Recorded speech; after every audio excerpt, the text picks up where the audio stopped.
In Alabama football's 31-17 loss, the Crimson Tide's defense was another area of concern as a whole. Talked about this on early on in the show, just talking about how soft the defense looked at all three levels, particularly when tackling in the open field. And when you got this type of offense that Gus Malzahn was orchestrating on Saturday, that's going to come back and bite you if you can't tackle guys in open space, because that is kind of what you're going to have to do a lot of times if you want to be successful at defending that type of offense. It's going to be called upon your defensive players to make a lot of open field tackles.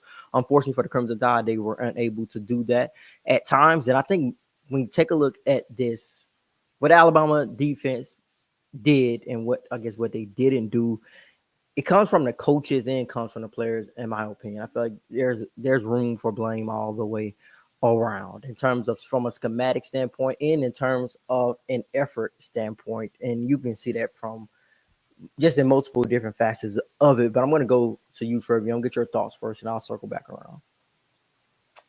Honestly, it just goes back to a lot of fundamental errors and stuff like that, like really wrapping up, not arm tackling and stuff like that, having to want to, not being lackadaisical in your assignments and stuff like that. It was stuff that was not being done at all three levels of defense, and you saw that be a snowball effect into how Florida State was able to be successful in the run game in the few times that they did throw the ball, and also just another thing on defense overall. Florida State, they were able to really just control the clock and stuff like that. Like I said, Alabama knew that they were going to run the football, and it's the simple fact that they couldn't stop them. Like I don't remember turning on the Alabama football game and seeing them really just be outwilled in every which way. Like that was just really just disappointing to see. So honestly, I just think it's a lot of things that can be fixed, but at the end of the day, we're in the season now, so it's kind of hard to make those corrections and stuff like that. You kind of are what you are. I mean, I know it's only week two of the season now, but you kind of are what you are. It's kind of hard to fix habits on the fly like that. But honestly, overall, I just think Kane Warmack.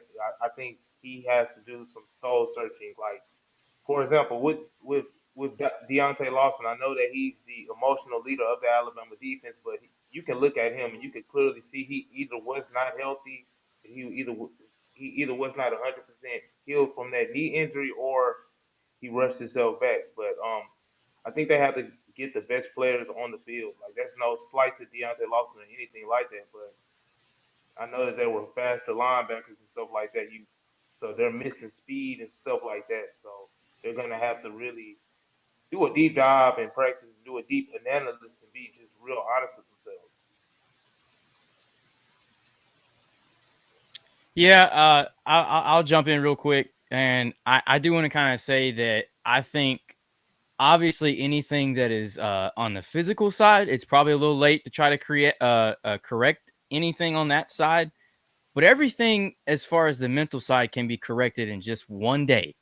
If you have somebody that will get in your face, actually, some people don't even really need like a rah rah type of guy to get in their face. Some people, you got to understand how you can get the best out of them. And I think that's something that maybe Saban, and I don't want to be one of those people that keep going saying, well, Saban would have done this, Saban would have done that. Well, reality is he's retired. He's enjoying, he's enjoying what he's doing right now. But as far as the board, what he needs to do is he needs to figure out what it takes to get the best out of every single person. And same thing for Coach Womack. You got to figure out, like, all right, is this guy really in the right headspace to be on this field right now? If he's not, then he doesn't need to be on the field.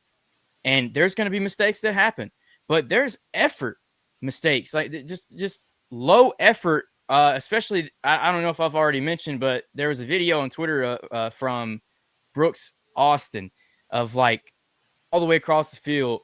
Hubbard just kind of just jogging his way, didn't really the field. I'm not really sure what's going on there, but that's something you never found on an Alabama tape, especially throughout the whole entire quote unquote dynasty that people are thinking is over now because of this game. Yeah, and I think, like I said earlier, I think all of it goes back to that whole soft approach and that whole soft trend. And it's what I've been saying for a very long time, specifically when I talk about Alabama's defensive line. I feel like they just simply don't got enough dogs. And I've been on record before this season started saying that I felt like they got a little bit more dogs this year. So this could be the year where we see Alabama defense take a step forward.